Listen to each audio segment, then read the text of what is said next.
Mike Collier, candidate for the Democratic nominee as Lieutenant Governor. Thank you for being here. We appreciate it. Thank you. As you're out on the campaign trail, obviously activities are ramping up, but what are the issues that you're hearing the most from voters out there? Oh, we have to fix the damn grid. I mean, that's a real concern. I know that the winter storm was a year and a half ago, but winter's coming. Texans know that we haven't fixed the grid. They're very worried about it. They're very frustrated that our leaders won't do it. So we have to fix the grid. That's very important to Texans. Just this week, the Texas Politics Project put out a polling and it identified another issue. Border security and immigration as the top two concerns for people. What would you want to do differently than what current state leaders are doing about those issues? We have to have a safe and secure border, and nobody seems to be getting that job done. I'm very critical of my opponent, Dan Patrick. He spends a lot of time whining and complaining about others, but we're not getting the job done. I mean, we're spending billions of dollars. When I go to the border and meet with law enforcement and community leaders, elected officials, and I ask them, what's our plan? What's our strategy? Well, we don't really have one. And you know, in business where I come from, you've got to have a plan. You have to have metrics. You have to have milestones. You need to do it so that all of your stakeholders know what you're doing. I see none of that with our state leadership. As Lieutenant Governor, we'll see a difference, and we've got to get the border under control. What are some of the actions that you would propose related to border security? Well, first and foremost, there must be much better coordination with the various law enforcement agencies that are down there, right? So, and there's a lot of them. There are federal agencies that are working, and now we have state agencies that are working, and the two aren't talking to each other. They're not sharing information. We don't have a coordinated effort. That's hugely important. I think we need technology. I don't think that we build a 16th century brick wall. That doesn't work, but we need more technology and all-weather roads along the river and more sensing technology. That's very important. And then we need infrastructure. You know, if our U.S. laws have people coming in under asylum, we have to be able to handle the volume of the people that are coming in. And so those are the things that just aren't happening. Another topic that a lot of voters have on top of mind is property taxes. They're feeling the burden from that financially and they want some sort of relief. How does your plan differentiate itself from what Dan Patrick is offering? Until we have an honest accounting of taxes in the state, we're never going to solve the property tax crisis. I've been talking about this for years. The fact is, whether it's schools, whether it's county government, it's a joint venture between state and local. Local taxes always go up, so state does less. The state and Dan Patrick, they allow those property taxes to explode because then they look at the state budgets and they say, hooray, we have a surplus. You see that happening right now. Until we close those big corporate loopholes and get those guys back in this game, Republicans, Dan Patrick, are only mocking us. I mean, he has been talking about reducing property taxes for 10 years. Where have they gone? Just up, because they aren't being honest with us. You recently appeared in a campaign ad with Democratic Attorney General nominee Rochelle Garza, specifically highlighting some of the abortion restrictions that current leaders have passed here in Texas.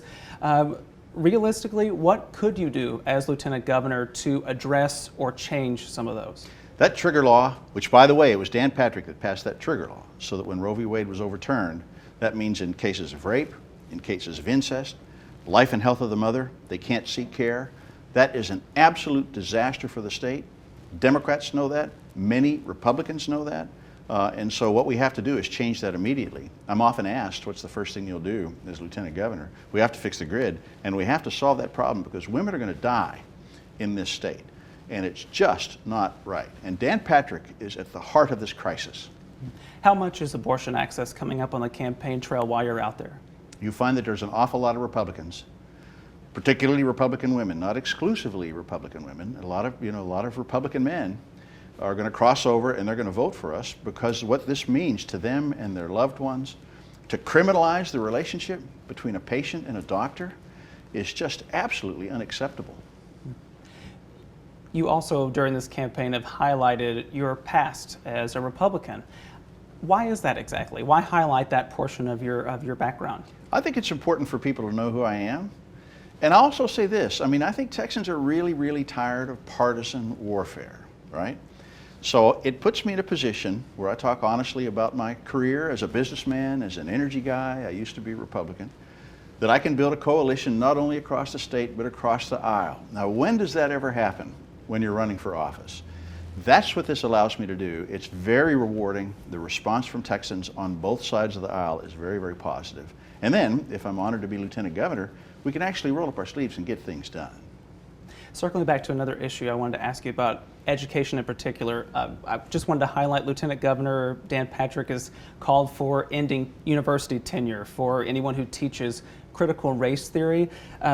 What role do you think state leaders should play in what's taught in the classrooms out there? Well, I think politicizing our universities is an absolute disaster for not only our universities, but for our state, for our economy. We are already in trouble because the best and the brightest, who would have come to Texas to be part of our great universities and research, are thinking twice about coming here. And as soon as our universities, if that happens and our universities decline, then all of a sudden high-tech companies stop moving here and the Texas miracle just ends. It's an absolute disaster. I think the Lieutenant Governor should stick to doing his job. The Lieutenant Governor should fix the grid, solve the property tax problem, fund education, and then trust the trustees of the universities, the school boards, local control. Let the people, if it's their job, let them do their job. Local control factored into two major Republicans endorsing your candidacy. Right. Are we going to see more of those endorsements coming out? Have you worked on some of those and plan to roll them out during the campaign? Well, I talk to a lot of folks. I mean, I talk to Texans, I talk to Democrats, I talk to independents, I talk to Republicans. I call on community leaders and elected officials. The support is clearly there. Whether or not they come public is really just a decision that only they can make, and they have to consider how their neighbors are going to feel about it, and I respect that. So there is a possibility that we'll see more endorsing.